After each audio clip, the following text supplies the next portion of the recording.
All right. Welcome to the Court of Connection. Your host, Danielle Cobb, is here with a very special guest, Claire Bays. I'm elated to have you here on the show today, Bays.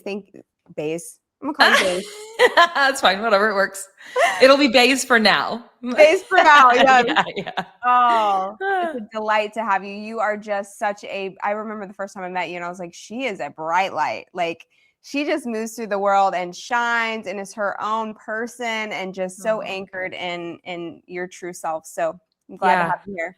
Thank you very much. And definitely that's funny because you say bright light. And I think back to whenever we met and I'm like, I wonder if that light was a little bit like, hey, could you sit down for a second? Because sometimes it can be a lot. But also that's just, it is what it is. That's right. That's right. But I will say on the flip side from the jump with you, I always saw someone who was really deeply spiritually connected in their own way. And you've always been really grounded. And like, I've always felt like if I wanted to talk about anything, you'd be a really safe place to do so and a really wise place to do so. So anyway. Well, thank you. And you are such an empowering woman. I just want to speak to that for a second. The way that you encourage and push people beyond their edges, especially in the physical realm, it's inspiring, and you're good at what you do, Miss MC. So I love it. I know. You're such a natural. So Claire, how are you showing up to this conversation today? Oh, how am I showing up? Open. Literally just open to wherever you want to take it, wherever it goes. Very open-minded. I'm excited to be here and spend time with you. Yes, same. Same. What about you? How am I? Oh, she's turning it back. Okay. I'm curious. I'm showing up to this conversation also just like, let's see what happens. Obviously I have a personal relationship with you. Haven't seen you in a while. There's a few topics I want to hit and touch that I think will be really fruitful. And so I'm just kind of open to seeing what God does. Yeah. He'd be doing things. He'd be doing things, girl. Yes. So if someone asks you, Claire, what do you do? Who are you? What do you say? Because you're a girl of many you're a variety. I wear a lot of hats, apparently. They're very complimentary to one another, I feel. But when people report back to me, because of course I just hear it from others, like, you're really busy. And I think that the phrase that we have come to know and love in our recovery journeys of one day at a time has served me quite well. And so it all feels so one day at a time that when people are like, you're so busy. And I'm like, I am. I mean, you're right, I guess, but it feels peaceful, even if there's a lot on the calendar. So anyway, what do I do? Who am I? Well, I am engaged to a professional wrestler, and that is super exciting to me. He is now, I can talk about it. He's literally at this very moment. This is the beginning of January, mid-January, and he is at his WWE tryout this week, which is really exciting. Yeah. He started to turn his gaze towards professional wrestling. He's done a number of different things as an athlete in his lifetime. And this is the latest iteration. So he's been doing professional wrestling, like actually in matches, so on, for just over 1 year. And so this is really exciting. So anyway, I am his fiance and I'm super proud to get to be. I am also coming up on, I'm not there yet, so a little over 4.5 years sober. Yeah. And so I'll be 5 soon, but no, we're one day at a time. We're not there yet. So those are definitely key features of me. And that means that, I found God a few years ago and my life got exponentially better and just keeps doing that. And that's really cool. And then professionally, I do wear a lot of hats. I get to MC CrossFit competitions frequently and all over the United States. And it's such a weird, wild thing. You literally just said something about to the effect of hyping people up. And I was just thinking, I figured I found a job where I could do that.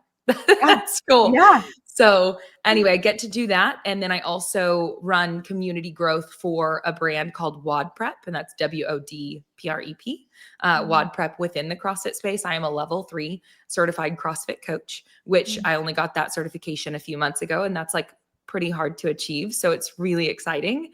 And so thank you. Yeah. It's a gnarly exam. And about 1% of CrossFit coaches make their way to that and like actually hold that accreditation. And so if you're not in that world, it kind of doesn't mean anything necessarily. You don't know, you know, but if you are, I can't believe that I get to be a level 3, but here we are. So it's super cool. And so I do get to coach as well. And so I coach clients online and in person. And then part of that WOD prep job with the community and so on is I co-host a podcast there bi-weekly, or not bi-weekly, I guess twice a week, whatever the term for twice a week would be, where we do a live show on YouTube as well. So that's the majority of what happens in my day-to-day, week-to-week. Exciting. Life is take a moment to take that in. Like when you look at certain people's lives, you think, man, they're one of the lucky ones, right? Like they get to experience like the life of their dreams, right? Yeah. And I've been thinking a lot about that because I am stepping into that space of like really taking the reins of my life and being like, what do you want to do? You are one of the lucky ones. You get to go claim that, you know? Totally. So what I want to highlight is this would not be possible without recovery. None of So it. tell me, let's start there. Tell me who you were before recovery. Like, what was life like? What were you like? And then kind of the moment of waking up and how that changed. Yeah. I actually don't reflect on this potentially enough. And so, or really, I guess, look deeply at it. Like I'm always aware that I feel as though I have lived 2 different lifetimes at this point. And that was, of course, the pivot point, because who I was prior to getting sober and who I get to be today, maybe there are some character traits that overlap, but life is so different. It's starkly different. And so as far as prior to recovery goes, I mean, I grew up in a small town in Oklahoma, and it was very normal where I lived for people to start drinking and doing other things at pretty young ages. And so I did that. And I drank from the very first time I drank. I was 13 and I blacked out, and I loved it. And it aligned perfectly with a time in my life where I was, going through puberty and was this awkward kid who wanted everyone's attention, but didn't get much of it. And then I drank alcohol, and all of a sudden I was fun. And man, I liked that. And I was hitting puberty. And so all of a sudden, for the first time ever, boys talked to me. So it was just this perfect concoction. And I mean, I am an alcoholic in recovery, right? And so something about alcohol, literally, if I say the first time I drank, I blacked out, like that's a unique reaction to have. And I just remember it was this really cheap, it was Heaven Hill vodka. Yeah. And I just kept drinking straight out of the bottle until I don't remember. And I remember certain details, and I don't remember others of the evening, but I remember being like, that's what I'm going to do. That is so much fun. And so anyway, so then that just persisted through different seasons of my life. And I just continued on drinking. And of course, as I got further along, more trauma started to stack up, but I wasn't prepared to look at that or deal with it. And so I just shoved it all down. And of course, all of that discomfort that you feel as a result of experiences that you have when you overindulge, certainly for me, I just tried to shove it all down and not talk about it and not look at it. And I just kept accumulating a trauma pile. But drinking was all I had known. And it was like a part of who I was. And it was also what everyone else around me was doing. I had created this ecosystem where that's what we did, So anyway, I get into my 20s. Of course, I start bartending immediately. And it just continued on where, sometimes things would go well and sometimes things would go really poorly. And you never knew if I was going to be able to have a couple drinks and go home, or if that wasn't going to happen. And that went on for 15 years. And then at the end of that, I just had already been for years knowing that my relationship with alcohol scared me. I could tell people that I had substance use issues, but I couldn't call myself, I didn't know what an alcoholic even was. So I couldn't call myself that. And I just knew that I scared myself a lot. And I hurt people and I hurt myself a lot. But without the tools to know what was going on, I was taking time bomb after the last time, after whatever event occurs that shouldn't happen. I wake up remorseful, you name it. Right. And then I'm like, that's never going to happen again. That's not me. That's not who I am. That's never going to happen again. And then boom, boom, boom, time passes. I got to have a drink because this is how I deal with life. And so it's the narrative that you and I have certainly heard before of it starts out as fun and then it becomes fun with consequences. And by the end, it's just consequences. I fit the bill through and through. So by the end, it was all consequences. And so my grandmother had passed away and she was the most involved in my childhood. We were very, very close. And so when she passed away, I remember going home and I'm a doer, shocker, right? Comes as no surprise now. And so I did everything that following week that needed to be done, whether it's picking her up off the floor or writing the obituary or whatever it needed to be that needed to be done. And then once that was over, then I drove away from my hometown and I just said, I'm unwilling to feel. I've heard of grief before, but I'm not doing it. And so I attempted to outrun grief for the following 2 months and stayed really numb. And by then I was a real estate agent professionally at that time and had been for 5 years at that time. And so I kind of had a compartmentalized life by then where I would travel and behave in the way that I needed to, let the pressure off. And then I would return back home and try to keep it together. Right. Or I would allow myself in certain spaces where it was okay to be whatever I was going to be that way. And then try to compartmentalize that. I had already been a part of the fitness community for years at that point. And it was just kind of, everybody knew like, well, Claire drinks and it gets kind of crazy for her, but I tried to compartmentalize that. And then eventually that just stopped working. And my trips kept getting longer. I managed to not be able to get home repeatedly when I meant to, and, on the flights home, et cetera. And so my final hoorah, just a publicly humiliating event occurred. And so that happened. And all of a sudden my actions were broadcast all over online. And of course I wake up out of a blackout and how did I get here? Same song and dance. And it was very traumatic and I was terrified. But it was the first time that the right repercussion had happened where I was just desperate enough to go, I cannot do this anymore. I had already been desiring quitting and trying to take space from alcohol and all the different things that we try for years. I didn't want to be in the situation I was. I tried to pull a geographic. I tried to move to a different state to outrun myself, you name it. And anyway, that event occurred. And suddenly all these people that I thought respected me saw one of my darkest moments that had ever occurred.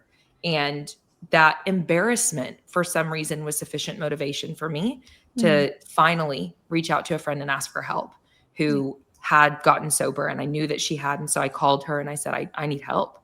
And thankfully she got me plugged into a recovery community. And now that's already been almost 5 years.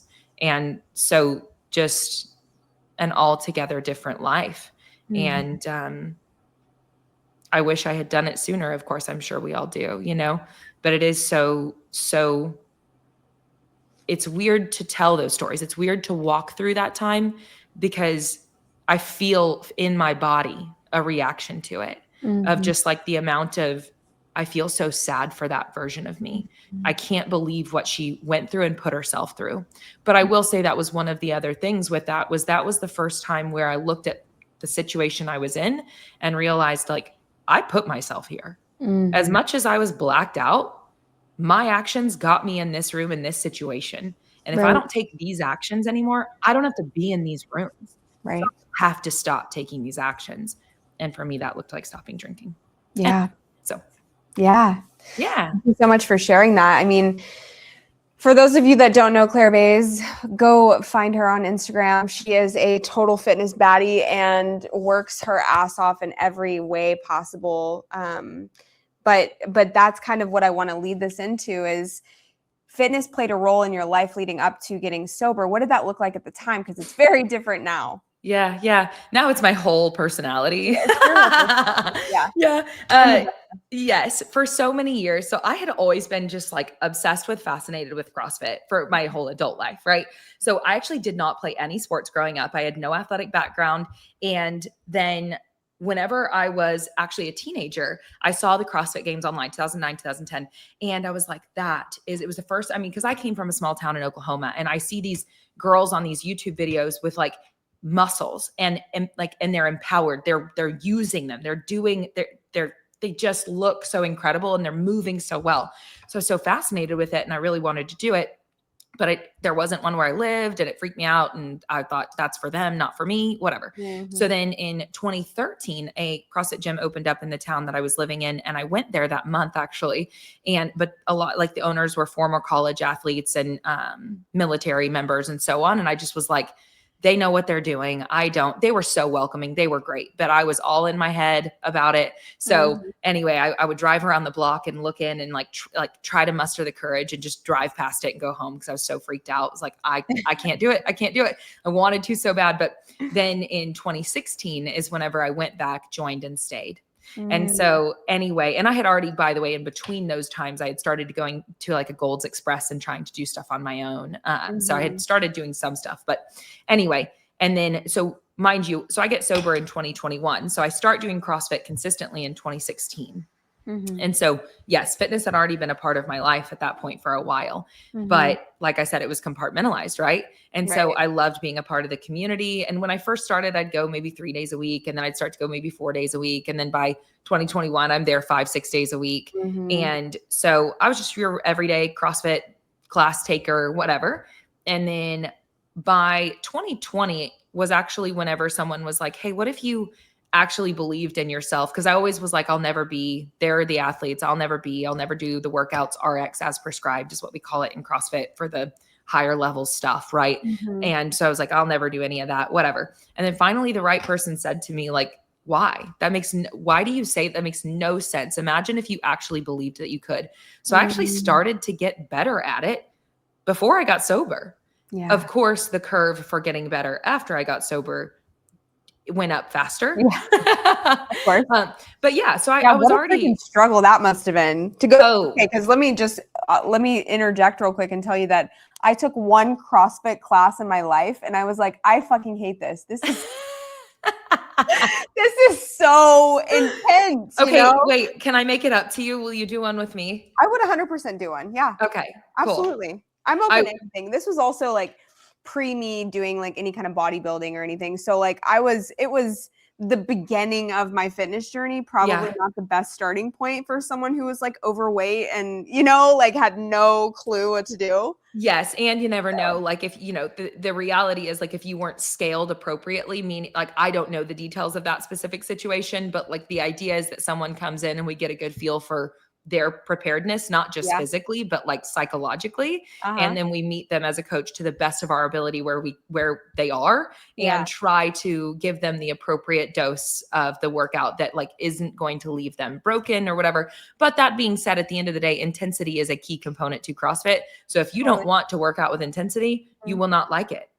Well, I'm a totally different person today. So actually, I would love to take you up on that. Like, let's do a CrossFit workout. Am I going to fall in love with CrossFit? I don't know. That'd be so cool. Man, it is so crazy. It's just everything shifts. Like fitness being about shrinking your waist and whatever, it just goes out the window with CrossFit. And not that you don't get a smaller waist in it because you usually do. Because training with intensity is highly effective. Highly effective. But it becomes all about so many different things. And so as a woman, the empowerment through CrossFit, they don't make better. Yeah, there's the dope I want today. Yes. Well, if I could my goal has always been, I'm going to do a pull-up. Yeah. Here's the truth. Like, so when I went on my gym journey, I too had never stepped foot in an actual gym before.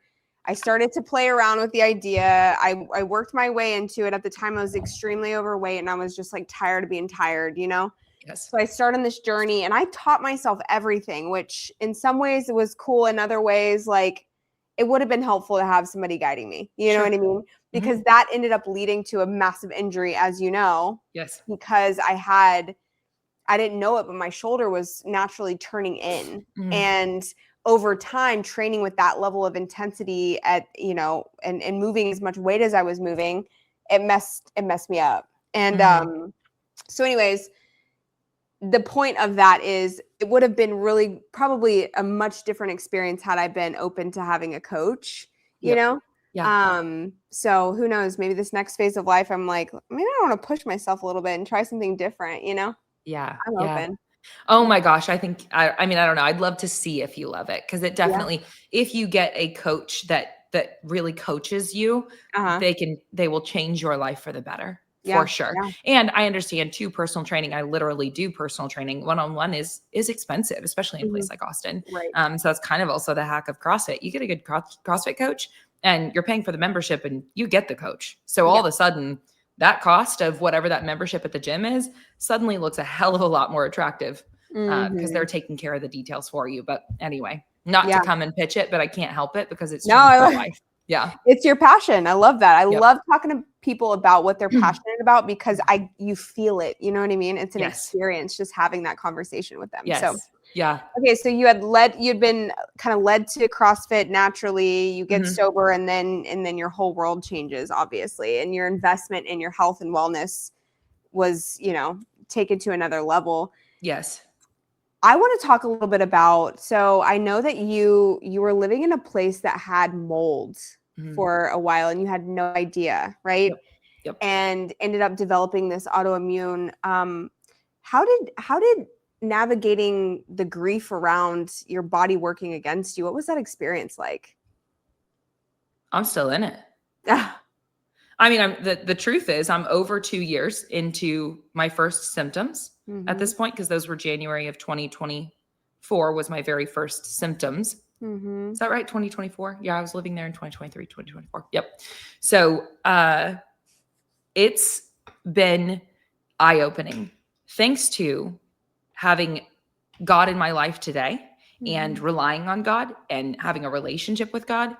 Through this entire thing, it has been incredibly challenging, but I've felt some strange sense of peace through the whole thing. That doesn't mean I haven't shed many tears over it and had a hard time because I've been sick plenty.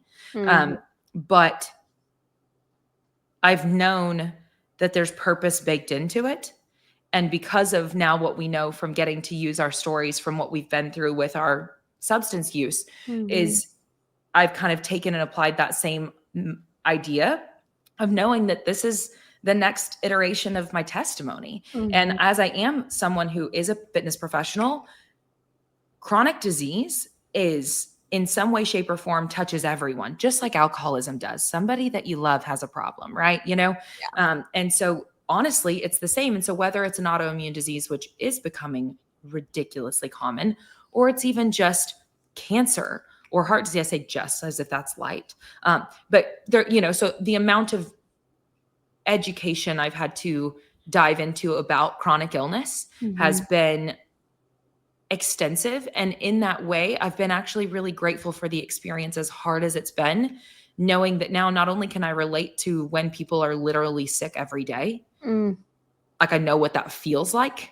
But then on top of that, I've been so desperate to not accept it and to work my way out of it, if you will, and find the right tools so I can use that to help people too. So it's been strange. Yeah, it's been really hard. And certainly, yeah, when it first started to happen, it was very confusing because all the normal things that weren't working anymore. Yeah. As I was, I've had hives more days than not for over 2 years now. And that includes today. You can actually see one. I don't know. It's kind of under my tattoos. So I'm not sure if you can, but there is one right there. Anyway, so I still am actually navigating that right now because my body doesn't, stress in any form. And it just kind of kicks out this histamine response. And we're still working through getting my immune system and my gut and my nervous system all back to a good place. And that's a journey to be on. But mold specifically is the thing that made me, that kicked the bucket over as far as the stress bucket goes. I was living in a mold infested apartment, like she said. And so, or like you said, sorry, I'm like talking to them, like used to being on the live show where they're here. And so, that's funny. Anyway, like you said, sorry. No. And yes. And so mycotoxins, I was living in heavy volumes of contained mycotoxins.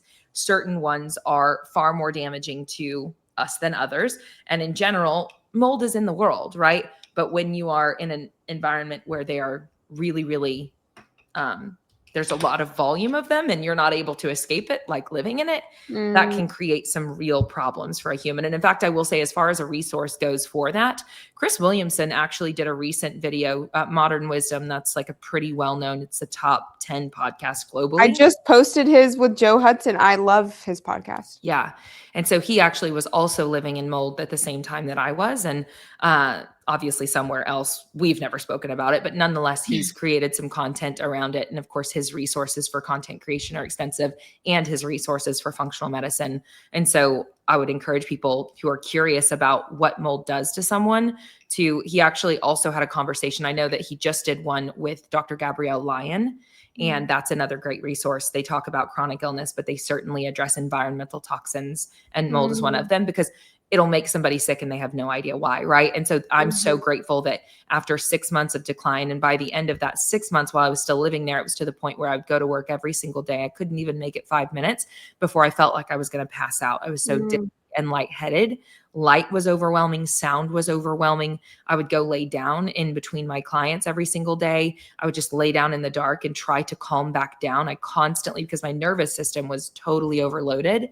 And so it also created anxiety, not something I've previously dealt with, but to the point where, my brain would tell me that I was going to die, like all the time over anything.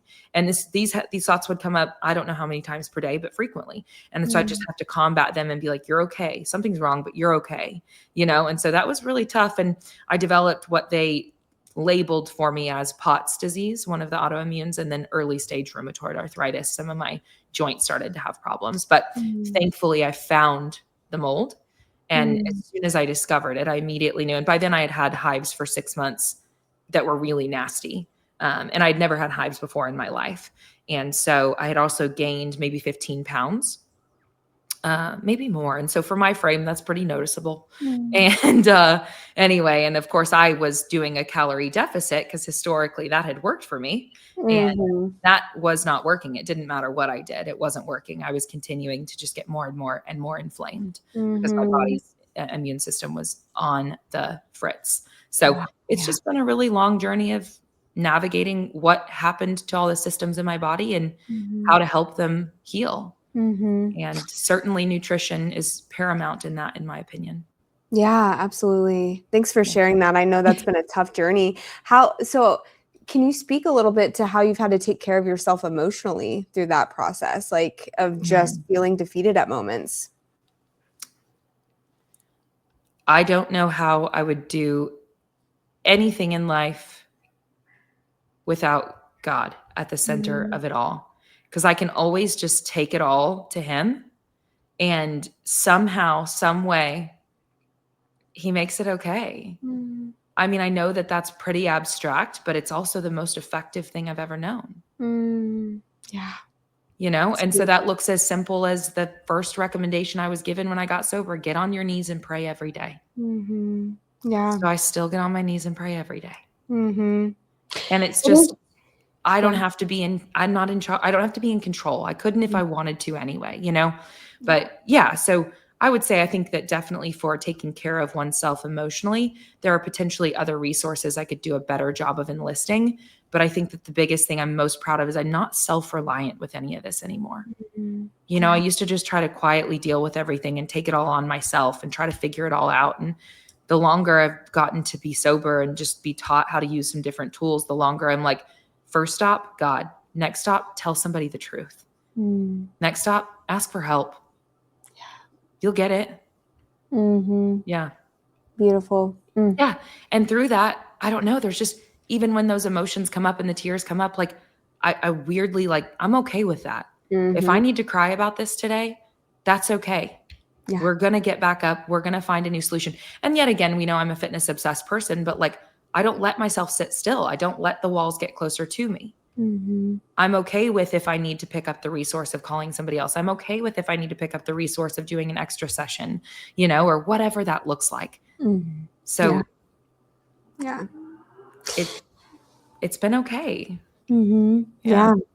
It is wild how there's been so many moments in my life where I've been back against the wall, just feeling defeated and feeling like, because there have been why moments for me, like, why is this happening, right? Like, I think it's the human condition to feel to slip into that space of like, why is this happening? I work so hard. I'm sober. I'm this, I'm that. And that came up when I had my eating disorder was like full force. And I just remember being so pissed off at God because I needed someone to blame. It was like, and God was the thing that I felt like I could blame at the time of just like, what is happening? And I've said this before, but now it's honestly been the greatest gift, because I can't tell you how many women have come to me and be like, and have been like, how did you move through this? Like, how did you overcome this? Like, I feel like I'm never going to be out of this trap, Yep. And so I know that's, if it hasn't already, I know that's going to be a huge part of how you get to help people too. Totally. That experience. Yeah, absolutely. And when somebody's chronically ill, I mean, that kind of, it's the same with the recovery stuff. Or I say that even with, eating disorders, people don't make it through those. Yeah. People don't make it through chronic illness. People don't make it through alcoholism. Mm-hmm. So you've been given the gift that you can just be that thing that somebody can just cling to and can just get them in a better direction. Yeah. Right. It's always all still entirely their choice to do something or not. Right. But being able to, even just like with the girl that calls you or texts you or whatever, reaches out to you and is like, hey, I need your help. I'm not okay with this eating disorder. And just knowing that you got to the other side of it. Yeah. Like that alone lets her breathe out for a second. Right. Yeah. It's just a little bit of hope, right? Yes. It's just like with alcohol, right? Like, or sobriety. I could not believe when somebody would get up and pick up a 6-month chip. I was like, what? Yeah. How do you do that? Right. So it's the same with anything else, really, truly. It ends up being the greatest gift, Yes. Yeah. But not when you're on your knees about it. Yeah. It was, I don't know. It was just in the beginning, it was so confusing because I didn't even understand that I was becoming chronically ill. And I will say too, then also, like, if you look at the data on things and you listen to physicians, experts, whatever, functional medicine experts with this stuff, they all say that the people that believe that they can heal, they're the people who heal. And so that being said, if you hear me talk about this autoimmune diagnosis, I don't identify with it. And that's my choice. And I'm obviously not a medical professional and I'm not giving medical advice to others. But those are things I've heard from them that I've chosen to cling to. I don't identify with any of this. I've gone through a season of chronic illness. I'm not chronically ill. Like, that's not who I am. Right. This is just something that I'm having to walk through, and I will come out the other side of, and that's what I believe. And I'm going to continue to choose to believe that. And like so thoroughly that that's what's going to happen. Yeah. Absolutely. Yeah. So the path is unclear. I mean, hey, it was last April when I had a nasty flare up and I had to hire a functional medicine team. And that was a hard choice for me because that was a big expense. And I was really trying to avoid that, thinking I'm a fitness or I'm a nutrition. I could figure this out on my own. I needed help. And so I got that help. And then here I am right now I had a recent flare up that was nasty enough that now I've started to work with some different people and get some different information. And we're just piecing it together and continuing to try, but we're learning along the way. Yeah. Yeah. I love your courage. I love your, the way that we're just not victims to life today. No, we get to, and not over identifying with something. This is not who I am. This is just what's happening and what I'm walking through currently. And I absolutely believe it's not going to be my experience forever, Yep. Yeah. It's beautiful. Yeah. Mindset is everything. It really is. Yes. Yeah, it is kind of interesting. It makes me think too, as soon as you said that, and this is something I don't like, you hear people say like, why do you still call yourself an alcoholic if you're sober, And it's, that one's one that I enjoy attaching my identity to that one today. Yeah. Because like, that was the pivot point for the takeoff point for my life. Yeah.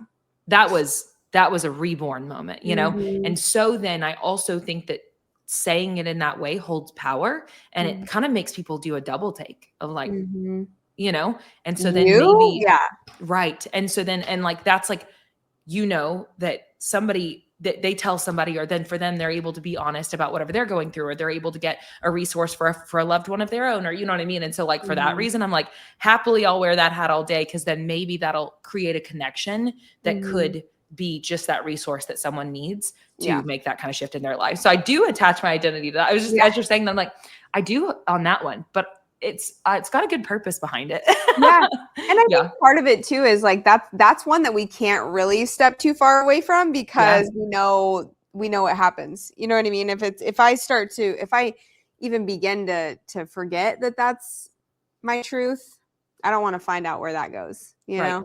I just don't. So yeah.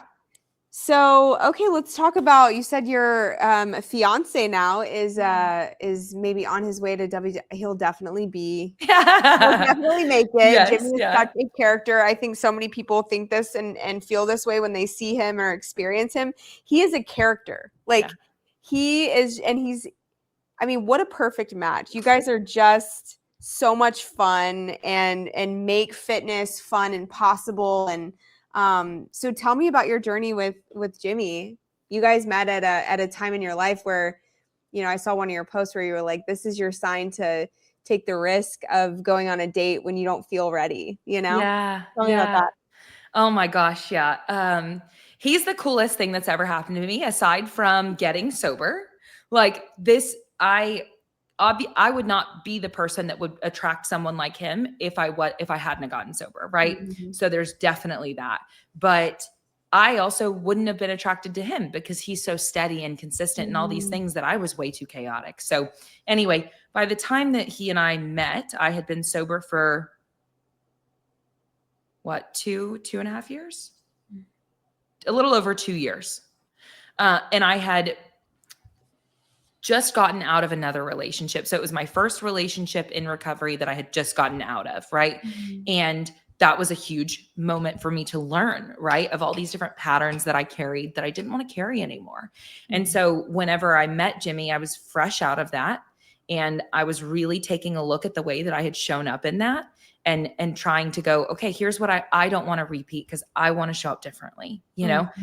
And so here comes Jimmy into my life, and he's so cool. I call him an alien because I'm like, he's just an alien. Like he's not normal. So I met him at the gym. I photobombed a thing he was recording. He was coming to that gym to get my attention. But yeah. But I was like aloof to it. And then of course I see him videoing himself, and that was enough to get my attention, was seeing a video. And then I was like, whatever. Anyway. So then we started talking, and I actually had I had known from afar that he was like an athlete at a high level in some way, was a coach. I generally knew something about him through, I don't even know, social media, I guess. I don't know, but I don't really know. Anyway. And so being a professional in the fitness industry, it would be normal for me if I in that situation to say, hey, would you want to train together sometime? Mm-hmm. And so I asked him if he wanted to, and he said yes.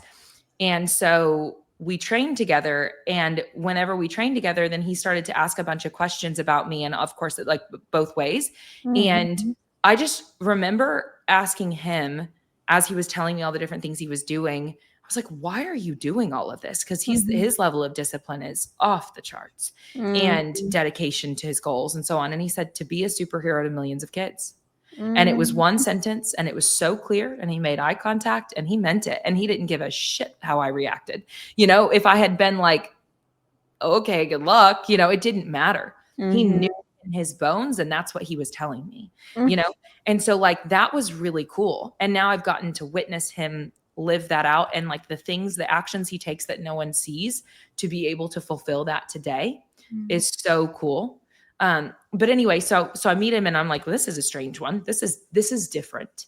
Mm-hmm. And another thing that was so different is he was genuinely curious about my past, and he wasn't judgmental. He asked a lot of questions to try to understand me, and then didn't judge me. And like we just talked about, some of that stuff's not real cute. So it could easily make somebody be like, yeah, no, thanks. This is a lot. Yeah. Right. Especially if they don't relate, which he doesn't. Mm-hmm. He doesn't. Can count on both hands how many times he's drank in his life, probably. Mm-hmm, and I think he's been sober longer than I have. Yeah. You know, seriously. Yeah. Just, never had a problem. So anyway, so he asked me not long after that. So we got to know one another, and we trained together a couple times. We enjoyed training together. So we did that a couple times, and we started to talk a little bit. I invited him. I was hosting my podcast at the time. I invited him on as a guest. And I remember he hit on me live, or not live, but on the podcast when it was being recorded. And I was like, but it was so subtle. Whatever it was I was like, So I just tried to pretend it didn't happen. Anyway, shortly after that, he invited me to dinner. And in my mind, it was to celebrate something that he was doing. And so I was like thinking it was a group thing. And so I said yes. And then like shortly afterwards, I called him and I was like, did you just invite me to just the two of us? And then to dinner? And he was like, yes. And I was just like, okay, I think maybe I can do that, but you have to promise not to make a move. You can't do anything because otherwise I can't go, you know? Cause I was like, I think I said, is this a date? Like, are you asking me on a date? And he said, I'm not going to tell you I'm not interested. That's not true. Yes, I'm interested, but I don't have intentions to do anything other than enjoy a meal with someone that I'm interested in. And so like, I could do that, you know? And so then this has nothing to do with him because he's shown up obviously in a very respectable, like he's just been the best the whole time, but I wanted to break my old patterns. And so I said things when we first started dating, like, don't make a move ever. Let me make the first move on everything because I need to know, like, I just need to stop showing up in a way that I'd showed up in the past. And so it's a combination of me taking different actions that looked like that and having patience and communicating with people and not trying to do it all by myself, you know? And then also, yeah, he was patient and he respected the boundaries that I set. And for the length of time that I set them, which was far longer than I had ever set any in the past. So yeah, I was scared too, but I knew with him, I couldn't miss out on that opportunity. Yeah. And I'm really grateful I didn't. Oh my God. I know. I know. I remember when you guys first started dating, you're like, I don't know. Like, it's so different. It's not what, you know, it's not what I would typically go for. And it's not about anything except that there was a level of groundedness and consistency. And I think, I'm curious, did you have any, because typically, or at least for me, I'll speak for me, like I dated people who were, there was a lot of like love bombing and inconsistency and intensity and all of these things that I thought I wanted, but I actually found out that I don't, you know, there's something about being with somebody who's consistent, always going to show up the same way that feels really grounding for my nervous system. Yep. But also the mind's like, what's going on? This is different, you know, and wants to question the consistency and it not feeling so intense. Did you experience that?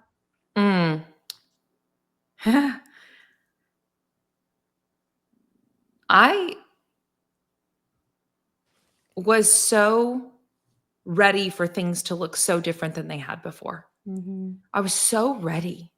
And so this was certainly different, but it was in all the ways that I wanted it to be, you know?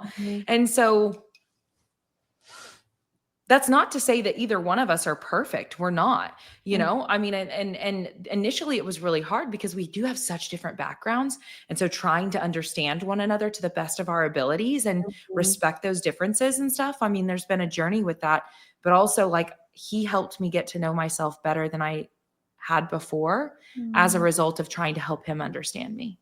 Yeah. And yet again, sorry, but he takes the credit. I don't know. He's just the mature one here. I don't really know. but I will say, I mean, as far as like, yeah, if it like the lack of turbulence, the whatever, like, I don't know. I was ready for that. And so,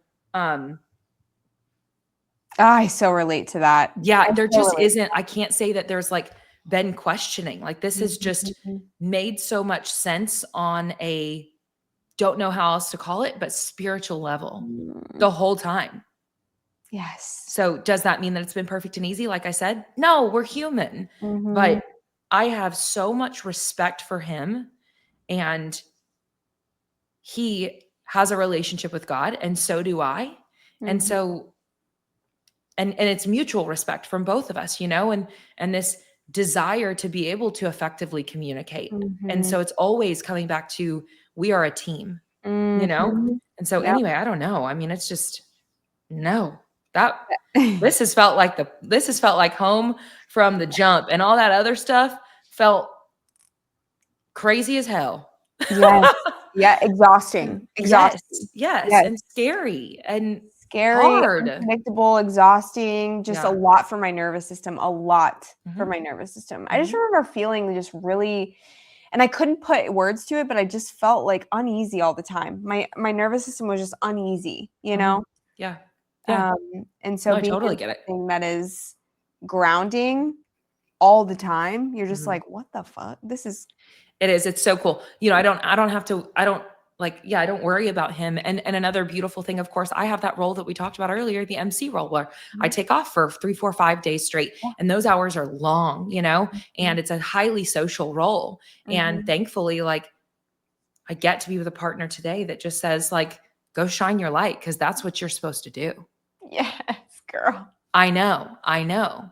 It's crazy because this is revolutionary to me, but like experiencing it, it's real, you know? Yeah. And I think the other thing too is, you know, like my relationship with God always comes first, you know? And so like that, I think also, because whatever past patterns, like they still patterns of thinking or whatever, like it's not like they'll never come up, Yeah. but then I can always kind of like look to my North Star and be like, oh, it's okay. Like you're okay, you Yeah. know? That's what I meant earlier was like the thoughts still come, right? Yeah. They don't hijack me though. Yeah. It's just like, oh, No. that's interesting. Uh-huh. And then this person just shows up consistently and you're like, oh, Right. like, you know? Yeah. We're And it's good. just, yeah, we're good. Yeah. Everything, yeah, we're chilling. Yeah. Yeah. I don't know. It's crazy cool. Crazy cool. I'm Yeah. so happy for you. Thank you. So what's it like being the fiance of someone with a lifestyle like that and a life like that? I mean, I'll get like, sometimes I see you on Instagram and you're like in the ring pumping him up, or you'll like, just what's that like? I don't know. Check back later. I'm new here. You know, I mean, really, he's been doing matches for just over a year and I've been along for the whole ride, but also we both do Only a have, year?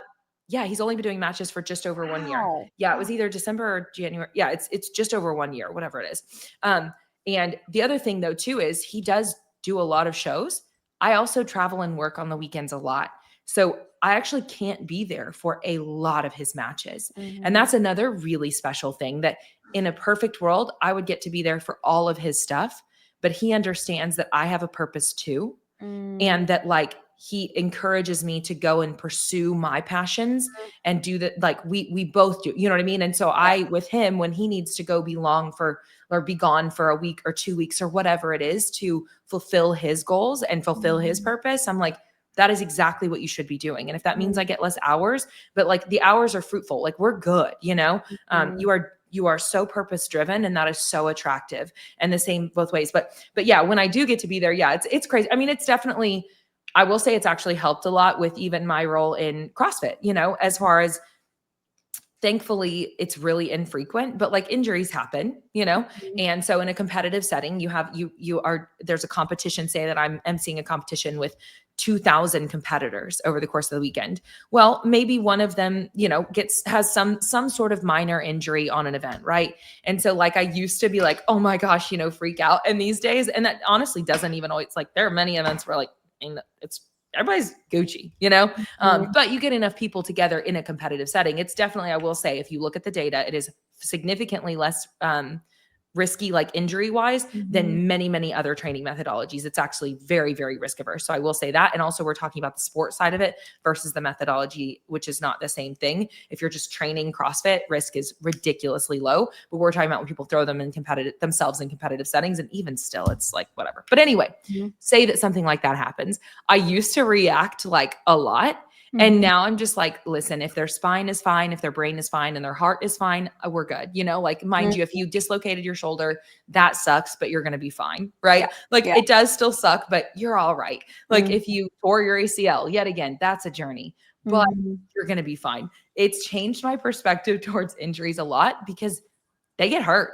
Like it is real. It is so real. And so if you actually get to see under that, whatever the carpet blanket or whatever, over the top. Yeah, if you get to see those wooden planks and everything underneath there, like it is no joke. So anyway, it's definitely, yeah, it's super fun. It's crazy. I had to learn what wrestling even is, because it's storytelling, and I was so confused.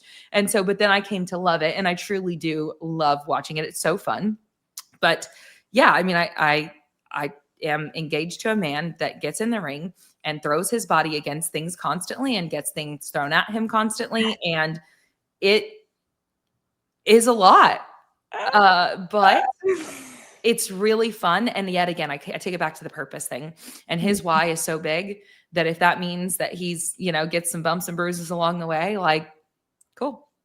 I love it. Yeah. Oh, Yeah. It's fun. So fun. You guys are so fun. I love watching your journey, and I'm excited to see what's next for you both. I know there's a potential option on the table, but what do you feel like is next for you? Do you have any are you just kind of in this space of letting things grow where they're at? Yeah. Well, and so been a coach for a few years, been doing the online and in-person coaching for a few years. The last couple of years, I've been doing the MC thing. The CrossFit specific podcast, that's only within the last 7 months. So things have just been trending, what I would say more in alignment, which we talked about, and is like, I'm just so excited for your continued journey as well. But the newest role is the community growth role for WOD Prep. And so that's like, honestly, that's kind of got my attention captured right now because I have come into work for WOD Prep with some specific goals. And I'm really excited to work together with the team there to bring those to life because they are, what WOD Prep Academy is the thing that I work in. And it's skill courses and so on that are designed to get people from basically scaled to RX, to take them from wherever they are to wherever they want to go, get the skills, et cetera. And they are exceptional at it.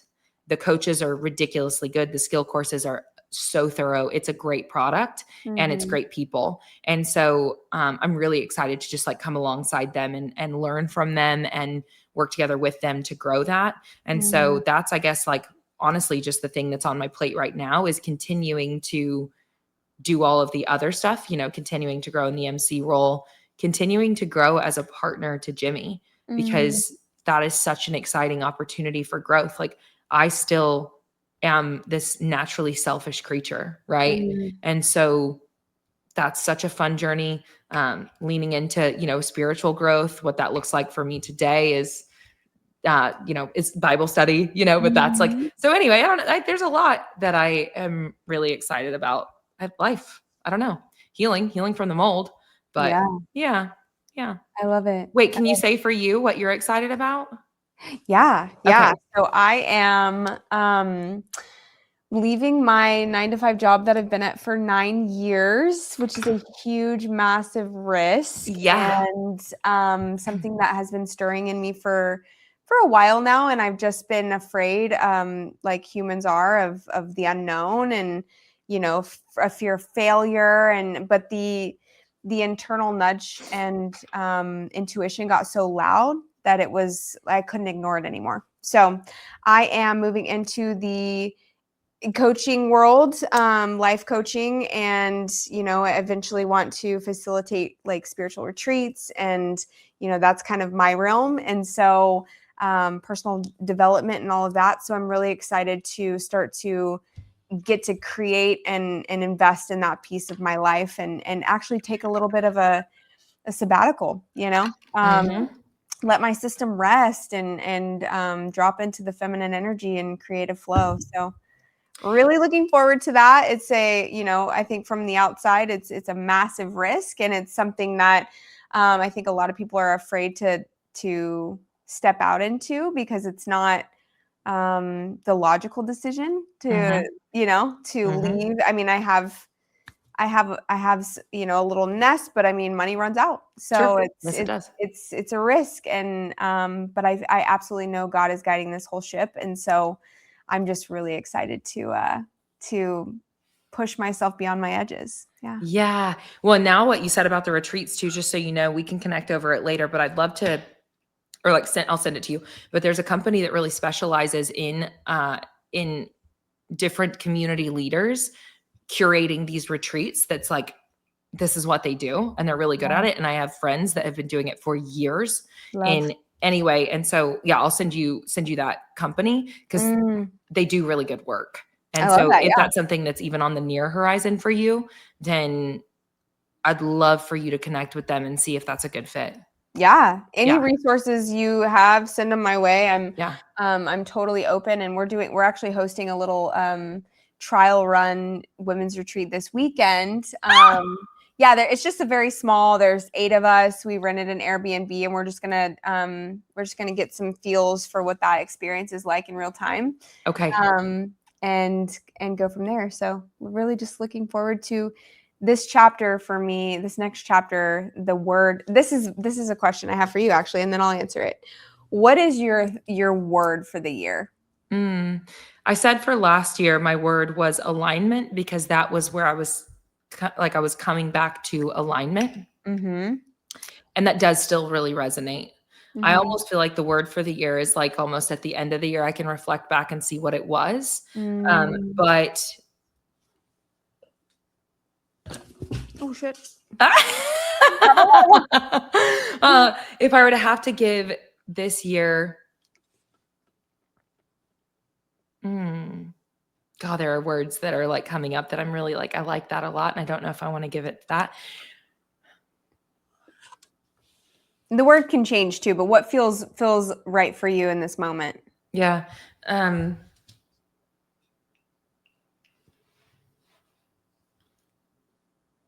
Something spiritual.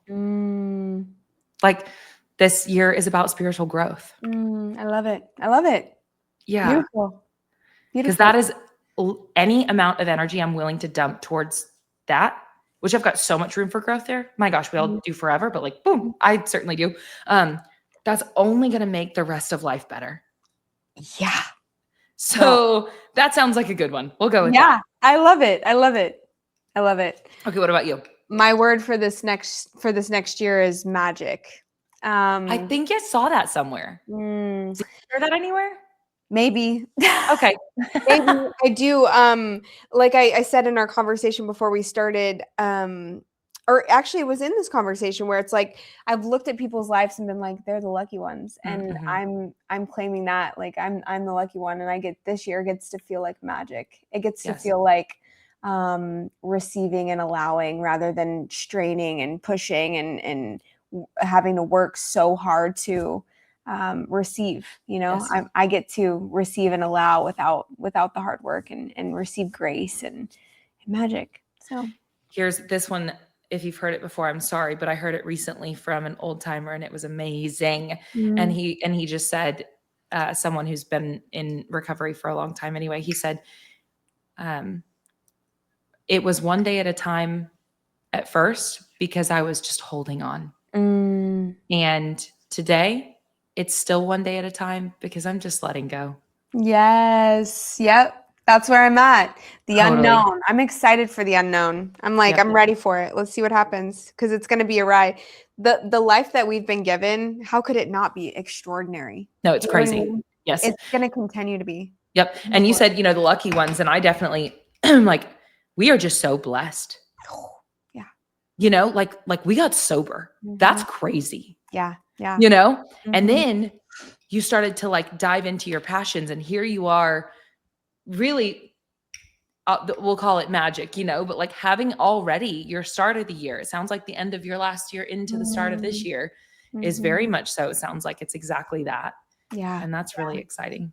Yeah. Oh, Claire, where can we find you? Where can people find you? Yeah, I'd say probably the easiest place to connect is on Instagram. And so that's just my name, @ClaireBays, ClaireBays. And so that's where I try to update consistently. I run a mile every day. That's one of the things I do there, because it seems to be this really fun, cool thing. And hey, you want the walls to not close in on you, commit to a mile every day, and they just can't, So anyway, I do that there. People are always welcome. That's like a free thing, and people can join little groups for that anytime. They can just send me a DM. But yeah, and then if you're into hearing me nerd out with some friends about CrossFit, then I do a show twice a week on the WOD Prep, WODPREP channel on YouTube, and we just go real deep on all things CrossFit. I love it. And I have a great time. I love it. I love it because it's something you're passionate about. Oh, I'm so obsessed. It's obnoxious. So fun. No, it's beautiful. Well, girl, I just love you so much. And I'm so grateful we got to catch up, even if it was, through a podcast, you know, but I know. hey, that's life, you know, Yeah. life gets so big and beautiful. One of the many gifts of sobriety. And so if this is the capacity I get to experience a little sprinkle of Claire, I'm here for it. So all of that exactly back at you. Literally. You and I have had this, you know, this thing where you and I both know we know that every time we're around one another, we just really enjoy that experience. Yeah. And we both do have very full lives, you know? Yes. And so anyway, yeah, I appreciate the grace on that. And then also just the opportunity to be here with you on your thing. And yeah, I mean, it's like a selfish way to spend time with you, but yeah, no, I hope that, yeah, I'm just so excited to see what this next season looks like for you. Yes, and you too. I'm going to be cheering you on Instagram. I'll shoot you a text and just be like, hey, just in case you didn't see my my heart on your post. I see it, and I'm so excited for you. Yes, please. Yeah, and maybe the theme of the year should just be like put your seatbelt on, you know, because I feel like we're about to go for a ride. Yes, you may be living in Orlando soon. Literally, which will be so crazy. Yeah, I know. So. Well, as always, it's such a pleasure to be in a space with you, and thank you so much for your time. Yeah, I'm excited to see what's next. Yeah, thank you for your time, and for anybody who chose to stick around and consume this, you better be supporting Danielle. But if you're not, you just better. And thank you for choosing to be here too. Yes, awesome. Cool. But maybe.